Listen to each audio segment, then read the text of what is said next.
The Galaxy Z Fold 7 brings a major upgrade to the camera department. This year, the Fold features the exact same 200 megapixel camera as the flagship S25 Ultra. So this means you get the same level of quality as you would with the S25 Ultra when you take photos with the primary camera of your Z Fold 7. So take a look, the quality is identical. Awesome! Now, if you want to take full advantage of your Fold 7's cameras, then you must change a couple of important settings and learn all of its features. We will start the video by quickly going over the camera hardware because you should know the function of each of these camera modules.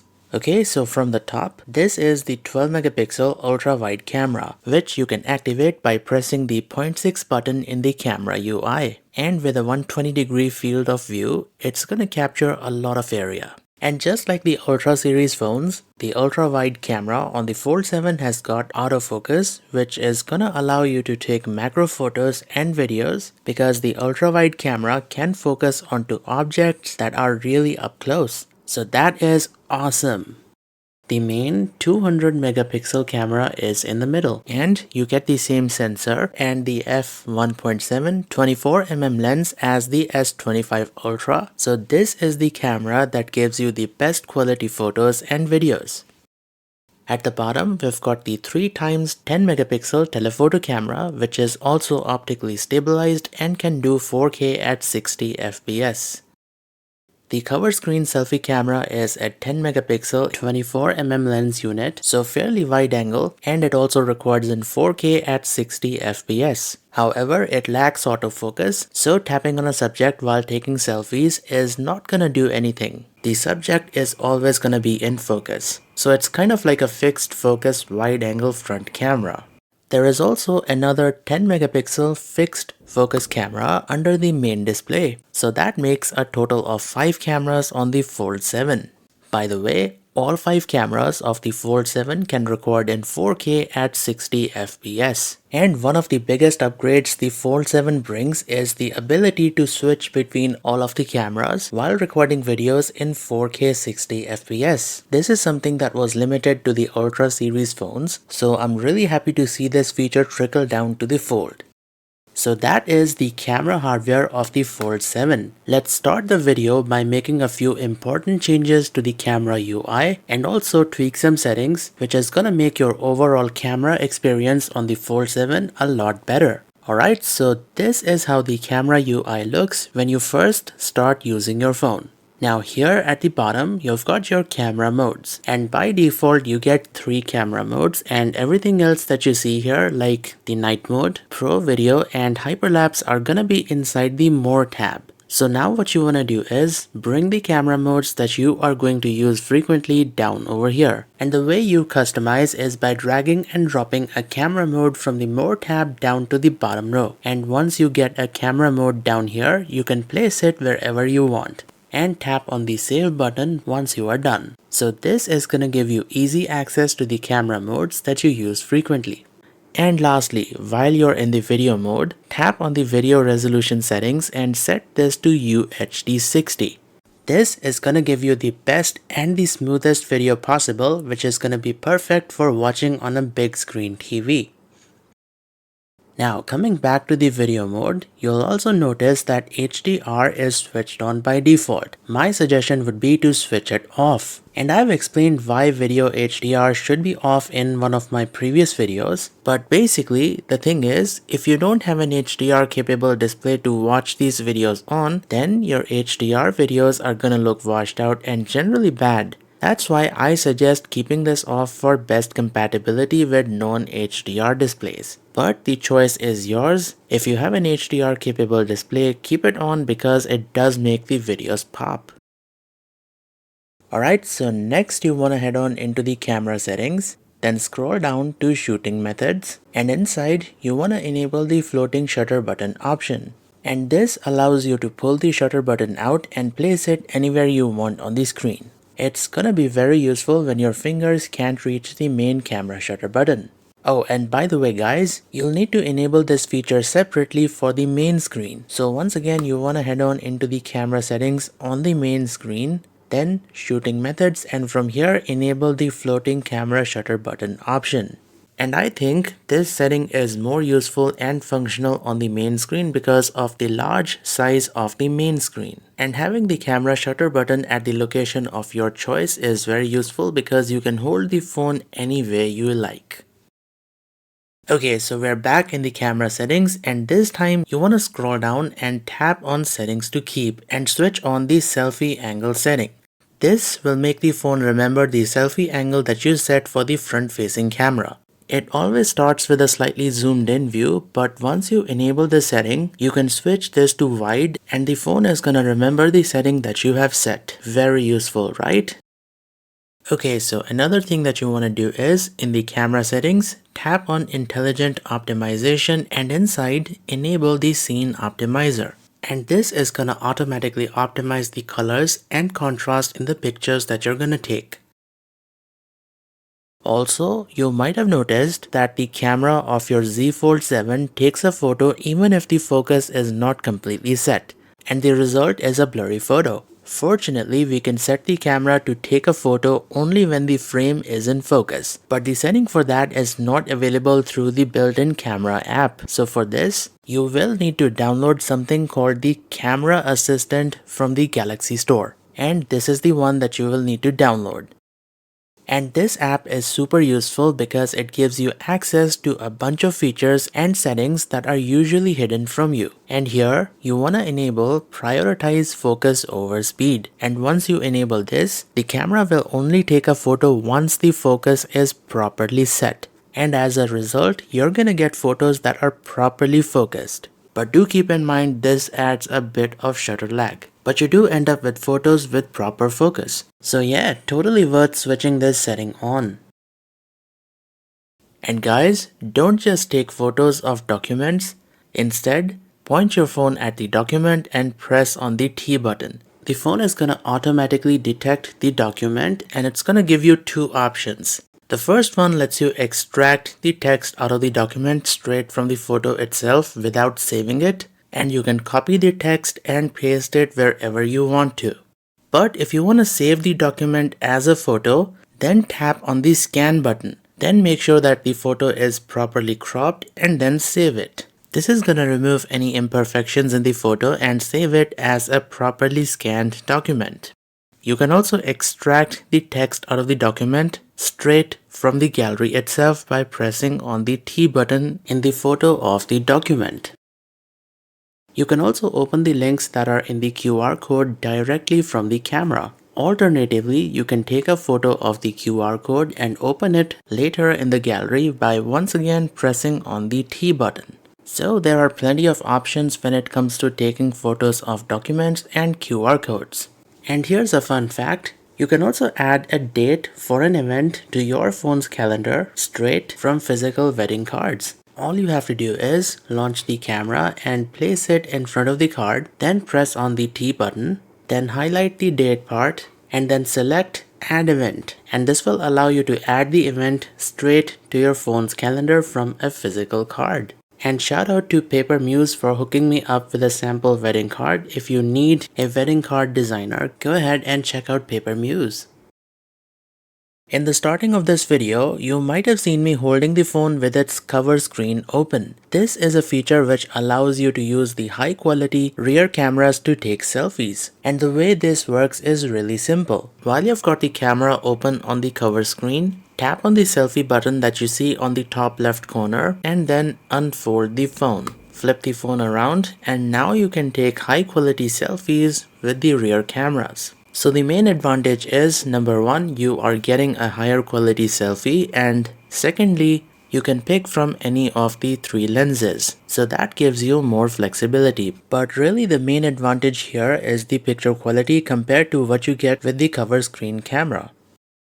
Also, check this out. While using the camera on the main screen, you can tap on this button that appears on the top left corner, and this activates a feature called Instant Preview. So now when you take photos, the phone is gonna give you a preview of the photos that you are gonna take in real time. So there you go. And as you continue taking photos, they're gonna stack here one by one, and you can tap them to go full screen. So this is such a useful feature that makes full use of the Fold's big main screen. I absolutely love it. So something that I've realized is that the proper way of holding the Z Fold 6 while taking photos on the main screen is like this. Not like this, but like this. I know this is the more natural position that you would want to hold the phone in because that's how you close and open the fold. But the rear cameras must be on the top left corner, especially if you're taking landscape photos in the 16:9 aspect ratio. This is going to give you photos exactly the same as if you were taking them with a regular non-folding smartphone. And holding the phone like this is going to give you vertical photos. So please keep this in mind while you are using the camera on the main screen. Now, you might have noticed this little icon that pops up at the bottom of the screen whenever you take macro pictures like photos of flowers. When you tap on this, it activates a feature called Focus Enhancer, which utilizes the ultra-wide-angle lens to take macro photos. And we can cross-check by placing our finger onto the ultra-wide lens. See that? That shows you the phone is using the ultra-wide-angle lens to take macro photos. Now, I don't really recommend using this because I feel that the main camera is better when it comes to focusing. You can clearly see that once we switch off Focus Enhancer, the video has much better focus, and not to mention you will completely miss out on the background blur aka bokeh while using Focus Enhancer. So if you want bokeh in your macro shots, then disable Focus Enhancer. But if your phone is having difficulties focusing on an object, or if you want to take a close-up photo or a video with everything in focus, then you might want to switch on the Focus Enhancer because then everything is gonna be in focus. I also find tracking autofocus extremely useful, especially while recording videos. To enable this feature, go into the camera settings, under General, enable tracking autofocus. And after enabling this feature, tap the object that you want to keep in focus and the phone will track that object and keep it in focus. Now if you don't use this feature, the phone is going to try and focus on the face. But since we have tapped on the phone, it is trying to focus on the phone rather than my face. And you can see as I move the object around, the camera is going to track the object and keep it in focus. So this is a feature that is extremely useful for recording videos. Now, if you don't like tracking focus, you can switch over to tap to focus. So head on into the camera settings and switch off tracking focus. Now the camera is going to focus onto the objects that you tap on the screen. You can even change the exposure by using this slider. Now since we are not using the tracking focus, if the object or if you move, you'll notice that everything is going to reset. So if you want to lock the focus and exposure onto something, press and hold and the phone will lock the focus and exposure onto the subject. So now the focus and the exposure will stay locked even if you move or if the object moves. So each has its own usage and it really depends on what you're trying to capture. But nonetheless, both are extremely useful. Now, if tap to focus and tracking focus isn't working out for you, then you can head over into the Pro mode, keep all of the settings on auto, and adjust the focus manually. This can be super useful when the phone isn't able to focus in the auto mode. And you'll also notice that as you adjust the focus, the phone applies a green highlight to the areas that are in focus. This makes it super easy to find out which part of your image is in focus. I'll come back to the Pro modes later in the video. When you fold the phone halfway through while using the camera, you will notice that the camera's viewfinder will move to the top part of the screen and the controls will be at the bottom. Samsung calls this flex camera, and this is gonna allow you to set the phone on a flat surface like this without the need of a tripod. This is great for taking group selfies when you don't have anyone to hold the phone. All you have to do is show your palm to the phone and it will take a photo, or if you're in the video mode, then it's gonna record a video. Super convenient, right? And you can even switch the cameras around and take photos and videos in angles that no other phone can. That is awesome, right? And this is the video that we just recorded. It looks awesome. And I absolutely love having the controls at the bottom because that makes controlling the camera and setting the focus extremely easy. And you're not just limited to this angle, you can actually set the screens to any angle that you like. This is gonna allow you to get super creative with your photos and videos. And if you haven't noticed, I've recorded these clips in the Pro video mode, which gives you full manual control over the Z Fold's cameras, which is gonna allow you to fine-tune each and every aspect of the camera. And you've actually got two manual modes. Pro for photos and Pro Video for videos. Both of them provide similar functionality. They give you complete manual control over the camera. And this allows you to control the camera's ISO level, which is basically the camera's sensitivity to light. Higher the ISO, the brighter your photos and videos are gonna be. Next, you've got the shutter speed, which controls how long the camera sensor is gonna be exposed to light. Then you've got the setting which allows you to control the focus manually, and like I've explained before, as you adjust the focus, the phone is gonna apply a green highlight to the areas that are in focus. So this makes it super easy to figure out which part of your frame is in focus. So next, you've got white balance, which controls the color tone of your image or the video. And finally, you can also choose how the microphone captures the audio. I'm not gonna go into too much detail about ISO, white balance or the exposure because I have a dedicated video about the manual modes on Samsung smartphones. So if you're interested in learning how to use the manual modes, you might want to go ahead and check out this video. I will put the link in the video's description. Now, for casual photography, I would always recommend using the auto mode because it does a fairly good job. Even in this low light and complicated lighting setup, the auto mode is able to produce really good quality photos, as you can see. But when you're trying to do something that's a bit more advanced, that's where the manual mode comes in. And once you dial in the right settings, it's gonna give you photos and videos that are better than what the auto mode does. The only thing is you need a bit of patience to dial in the right settings.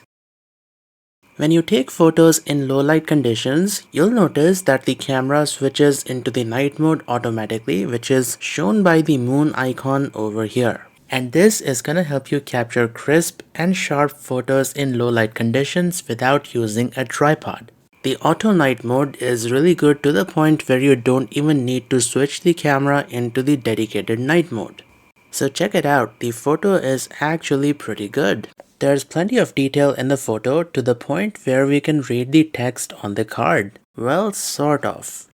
Now here's a hidden feature that many people don't know. If you want a better quality low light photo, then you can switch over to the dedicated night mode, set your phone on a tripod, and then change the exposure from auto to max. So once you set the exposure to max, the phone will automatically detect that it's on a tripod and it will automatically increase the maximum exposure. And this is gonna give you a slightly better photo. And if it's pitch dark, the exposure can go up to 26 to 30 seconds, which is again gonna give you a much higher quality photo even in pitch dark conditions, as you can clearly see. And we can still read the text on the card despite the room being almost completely dark. So that is impressive considering this is a foldable smartphone. It also works with the telephoto camera, but unfortunately for the telephoto cameras, the maximum exposure that you get is 5 seconds in the night mode even if you use a tripod stand. But that is more than enough to get a decent quality photo. So take a look, even with 5 seconds worth of exposure, we are still able to get a decent quality photo. However, if you want, you can get a longer exposure for the telephoto camera in the Pro mode. So here, we can set the exposure to 15 seconds at ISO 50, and that is gonna give us a much higher quality photo. Now, in the camera settings, you might have noticed an option which says Auto FPS. This is like night mode, but for video recording. Alright, so I'm recording this clip in almost complete darkness with the Auto FPS option switched off. And as a result, the video is pretty dark and there's also a bit of noise.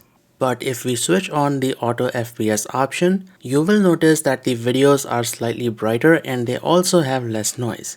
This is because auto FPS lowers the shutter speed down to 15 FPS, and the lower shutter speed allows the camera to capture more light, giving you brighter videos in low light conditions. However, the side effect of this feature is that it will downgrade the frame rate from 60 FPS to 30. I've actually got the camera set to record at 60 FPS, but it's actually recording at 15 FPS, which is being upscaled to 30. You can actually tell that the video is at 30 FPS as I pan the camera. And you can see that the video taken without auto FPS is a lot smoother.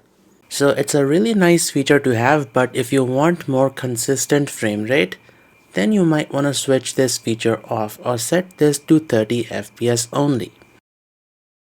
Now, as you all know, the selfie camera of the Fold 7 does not have autofocus. This means when you take photos using the front-facing camera, you're gonna notice that everything is in focus, including the background. But what if you want to blur the background of your selfies and give the photos that DSLR-like effect? Well, for that, we've got something called portrait mode. You've got two of them, portrait for still images and portrait video. Now inside here, you get a couple of effects. The first one is the background blur, kinda gives you that DSLR-like feel. Then you've got studio, high key mono, low key mono, backdrop, and my favorite, color point. And this is the brightness slider, and it lets you control how bright you want to be in the photo. And as for videos, you've got portrait video. It is the exact same thing, but instead of photos, it records videos. And you can even apply the portrait effect to photos that you have taken without the portrait mode. So in the gallery, open the picture to which you want to apply the background blur, then swipe up and select background blur. And the phone will blur the background, and you can even tweak the intensity from here. So you don't need to use the portrait mode every time. You can apply a background blur to normal pictures from over here. I've also noticed that the phone kinda flips the selfies around, so pay attention. If I take a photo and head on into the gallery, you'll notice that the wall is now on the other side. Did you see that? Sometimes this can be super useful, like if your image contains text, but if you want to save the photos as they appear on the viewfinder, then what you want to do is head on into the camera settings and enable save selfies as previewed. So now the phone is going to save your selfies as they appear on the viewfinder. The camera also has a couple of built-in filters, which you can access by tapping on this icon and then the filter icon. Now the best part is all of the filters are customizable, so you can change the filter strength, color temperature, contrast, saturation, and also control the amount of grain you want in the photo. So that is awesome. However, if you still aren't satisfied with all of these, scroll to the end and then tap on the download button. This is gonna take you to the Galaxy Store, which has a ton of filters to choose from. But if you are still not happy with all of these, then you can create a filter from your very own photos. So all you have to do is, when you've got filters open, scroll to the left, select the plus button, and pick a picture from the gallery. For demonstration purposes, I am going to pick this one. So the phone is going to analyze the dominant colors in this picture and use them as the filter. So this photo has a lot of bluish purple, hence the blue purple filter. Here's another one. This photo has a lot of yellow in it, so you get a yellowish filter. And don't forget to give your filter a name and then save it. So yeah, this feature is awesome. And finally, tapping on the face button opens up the beauty filters. These are basic enhancements for your face like skin smoothness, color tone, jawline, etc. etc. You can also take photos at the full 200 megapixel resolution of the main camera. Now taking photos at the maximum resolution is not a good idea since removing pixel binning will give you slightly lower quality photos. But due to the insane resolution, we are able to zoom in a lot to the point where we can clearly read the text on the disc. That is awesome. And here's a tip. To record videos, you don't have to switch the camera mode from photo to video. If you press and hold the camera shutter button in the photo mode, the phone will start recording a video. See that? And now you can either keep your finger on the screen to continue recording or drag it to this lock icon to get some additional options. So now you can switch between the cameras, take a still photo, and even pause the video recording. So this way you can quickly record a video without going into the actual video mode. Unfortunately, there is a limitation to this. The videos that are recorded in the photo mode are limited to Full HD, as you can see from the video resolution. So to record in 4K, you will have to go to the actual video mode. And here is another tip. While recording videos, you can take still photos by pressing on this button. This way you can capture still images while the phone is recording a video. So that is super convenient. Here is another tip. If you swipe down on the camera shutter button in the photo mode, the phone will take 100 photos in quick succession. So this is the burst mode, which is great for capturing fast moving objects. And later on, you can select the photos that you want to save in the gallery from over here. If you're a vlogger, you are absolutely going to love this next feature. So this phone has a feature called dual recording, which allows you to use the front as well as the rear cameras together. When you record videos in the dual recording camera mode, you're gonna get a video feed coming in from the rear cameras and also have your face in the video itself in this picture-in-picture sort of a view. Double tapping the picture-in-picture view will allow you to change its size in real time. You can even move the video feed that is coming from the front-facing camera around. And hey, you can even flip the cameras around. So now the feed coming in from the front camera is our background and the video feed coming in from the rear cameras is in the picture-in-picture mode. You can also change the layout from picture-in-picture to side-by-side. So yeah, plenty of features to play around with. You can also save both video feeds as two separate files. Press on this button and the phone will save both the videos as two separate 16:9 video files. One from the front camera and the other one from the rear camera. And you can edit these later on a PC or a Mac. So this actually gives you a lot of flexibility. Now coming to Slo-Mo, you've got the option to record in 4K at 120 FPS, and one of the advantages is that you can slow the video down to 30 FPS, and that is gonna give you a high quality cinematic slow motion effect. Now if you wanna go slower, then you might wanna select the Full HD 240 FPS option, and that is gonna give you a slower slow motion effect. Although I kinda miss the 960 FPS super slow motion option, which used to be a thing on older smartphones. And as you've seen, this clip was recorded on the Note 10 Plus, and the super slow motion videos aren't really of high quality, but it does slow the video down quite a bit.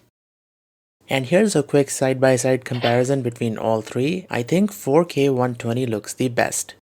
And you've got a limit of 10 minutes while recording in 4K 120, so you can record as much slow motion as you please. And please don't throw water at your phone because water damage is not covered under warranty. You can also turn pretty much any video into a slow-mo using AI. So to get a preview, we can tap and hold on the video and the phone will instantly turn the video into a slow-mo, which is awesome. Now, if you want to save the video as a slow-mo, you can tap on the save icon to save that part of the video that you have just previewed as a slow-mo. Now, if you want more flexibility and the option to choose the speed of the slow-mo, then you'll have to open the video in the video editor and select the speed from here. And once you are satisfied, you can now save your newly created slow motion video. So yeah, this is such an awesome feature of Galaxy AI and I absolutely love this. Now I absolutely love time-lapse videos, and this phone has a feature called hyperlapse that lets you record great quality time-lapse videos. So by default, the hyperlapse mode will be inside the More tab, so here it is. So select the hyperlapse mode and then also change the resolution from Full HD to 4K. This is going to give you super high quality time-lapse videos which are also suitable for watching on big TVs.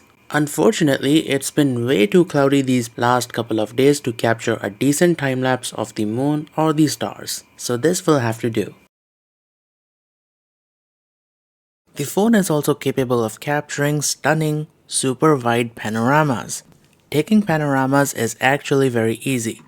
Select the panorama mode, Tap on the shutter button and start panning your phone in either left or right. And the phone will automatically capture photos and create a panoramic shot for you. And this is what we have ended up with. Looks awesome, right? There's also a feature called shot suggestions. If you enable this, the phone will kinda help you compose your photos. So it will analyze the scene and place a dot on the screen, and you can move your phone towards the dot and get an overall better composition. But keep in mind that this feature works better outdoors when you're taking photos of landscapes. In the video mode, you might have noticed this icon which looks like someone is running. Tapping this will turn on a feature called Super Steady. This feature applies a really strong EIS or electronic image stabilization to videos, and this gives you shake-free videos. It almost looks as if the video was recorded with the phone mounted on a gimbal. This is gonna be perfect if you wanna record something while running or riding a bike. Now, if you've got the phone set up in a way where you can't actually reach the camera shutter button, maybe you've got your phone set up on a tripod, well, to take a photo, you can tell the phone cheese and it's gonna take a photo. Or if you are in the video mode, you can tell the phone to record video and the phone is gonna start recording a video.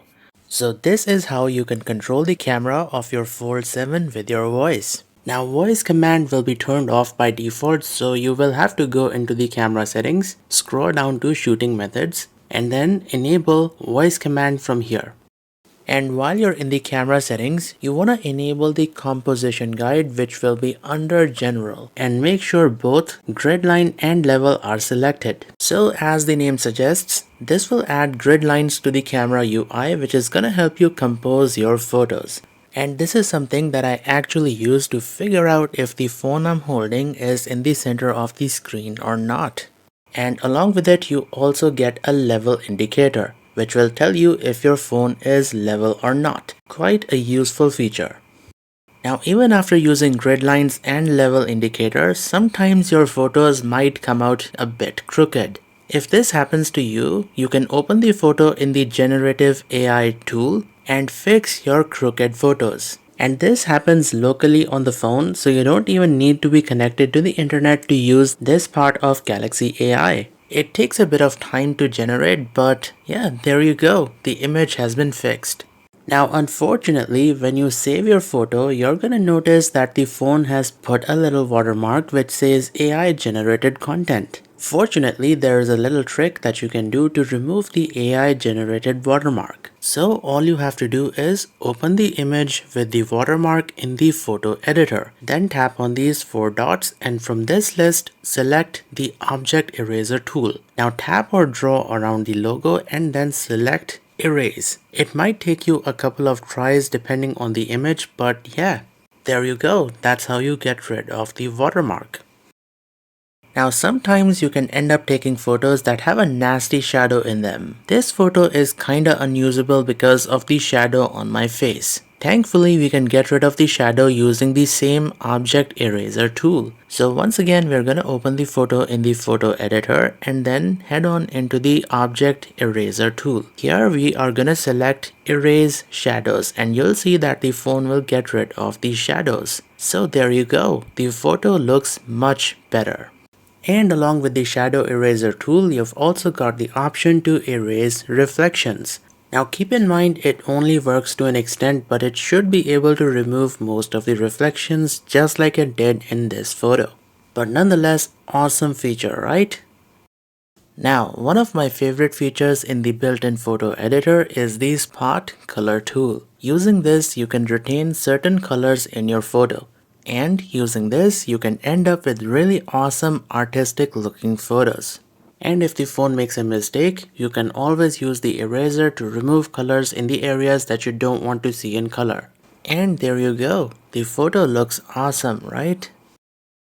One of the most underrated camera feature on a Samsung phone is the single take mode.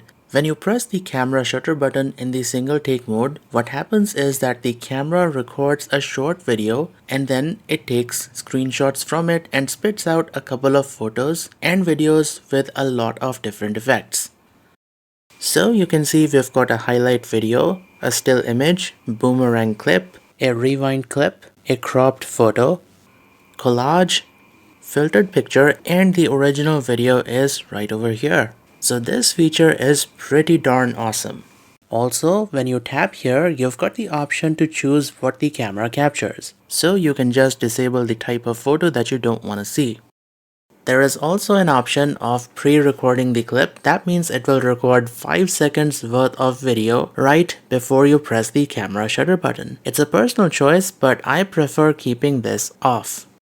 And this is probably one of the few phones on the market that can actually record in 8K at 30 FPS. But it's kind of pointless to do so unless you have an 8K television to view these videos on. However, that said, one big advantage of recording in 8K is that you can extract high resolution 33 megapixel still images from the 8K video. So all you have to do is navigate to the part of the video from which you want to extract the 8K still image from, pause the video and press on this button. And this is gonna extract a high resolution 33 megapixel still image from the 8K video. And the phone saves the extracted still image in a folder called video captures. So here it is. And check out that resolution, 7680 into 4320. And this is such a high resolution photo that you can zoom in all the way without experiencing any pixelation. So that is impressive. Now, you guys already know that the Fold 7 only has a 3x telephoto camera, but still I was curious to see how far we can zoom in and still get a usable photo. Thing is, these phones use AI upscaling which should make photos that are beyond 3x quite usable. So let's take photos at some of the most commonly used focal lengths, that is the zoom level, and then we are gonna see how the photos turned out like. And keep in mind, once you go beyond 3x zoom, the phone is gonna crop the photo which is coming in from the telephoto camera and digitally enhance and upscale it. So right now, you are looking at the photo taken with the 3x zoom lens. Plenty of details, absolutely no complaints here. And the good news is that the photos taken at the 5x zoom are actually quite good. And once again, you can see that there are plenty of details in the photo, and these are actually good enough for an A4 size printout, as you can see. However, at the 10x zoom, you'll see that the photos start getting soft and they kind of miss out on the finer details. This is normal because the phone only has a 3x telephoto lens and these are upscaled photos. But still, the quality is quite impressive. Also, I would say that any photo that you take beyond 10x zoom is kinda unusable. So I would suggest you to stick to a maximum of 5x zoom if you want the best quality images out of your Fold 7. But you know what? The photo that we took at 15x zoom looks kinda okay on paper. I mean, it's a bit soft and mushy, but yeah. Considering this phone only has 3x zoom, the 15x zoom photo turned out pretty okay. So I think we should stop here because the video is almost 40 minutes long, but I think the Fold 7 deserves this kind of a video, especially about the camera, because this thing has the same camera sensor and the lens as the S25 Ultra. So yeah, this video should cover pretty much every feature about the camera. I have left out a few features intentionally because I want to limit this video under 40 minutes. And if you have made it this far, leave a comment and let me know. So thank you for watching. If you have enjoyed, make sure to hit the like button, subscribe to the channel, and do check out other videos about the Fold 7. This is Tech Guy Charlie signing out, and I'll see you guys in the next video.